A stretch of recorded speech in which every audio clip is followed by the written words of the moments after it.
পারবো না। আল্লাহ তুই আমাদের সবাইকে মাফ করিয়া দাও। কিয়ামতের ময়দানে যারা নবীকে ভালোবাসিয়া সুন্নাত অনুযায়ী চলিয়া উঠবা, মান আহাব্বা সুন্নতি ফাকাদ আহাব্বানি ওয়া মান আহাব্বানি কানা মাই ফিল জান্নাহ।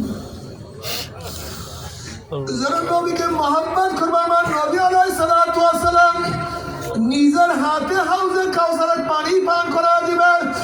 বুখারীর মধ্যে রওয়ায়াত আছে, মান শারিবা লাম ইয়াজমা আবাদা, যেই ব্যক্তি এক পেলা হাউজে কাউসারের পানি পান করবে 50,000 বছরের মধ্যে আর কোনোদিন পানির পিয়াসা লাগবে না। সবাই দৌড় দিবে পানি পান করার জন্য। গেটের মধ্যে ফেরেশতারা একদল মানুষকে আটকায় ফেলাইবে। ওই সমস্ত হতভাগারা বলবে, ইয়া নবী আল্লাহ, ইয়া রাসূলুল্লাহ, আপনি আমাদেরকে ডাকছেন কিন্তু ফেরেশতারা তো আমাদেরকে আসতে দেয় না।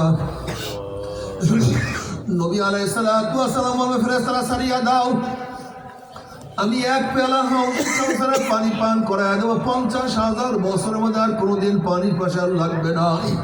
তখন ফেরেশতারা বলবে, ইয়া নবী আল্লাহ, ইয়া রাসূলুল্লাহ, আপনি তো জানেন না, আপনি দুনিয়ার থেকে বিদায় হওয়ার পরে কপাল পড়াতো, নামাজ পড়তো না, রোজা রাখতো না, সুন্নাত অনুযায়ী চলতো না, আপনার নীতি আদর্শ পছন্দ করতো না, আপনাকে ওরা নেতা মানতো না।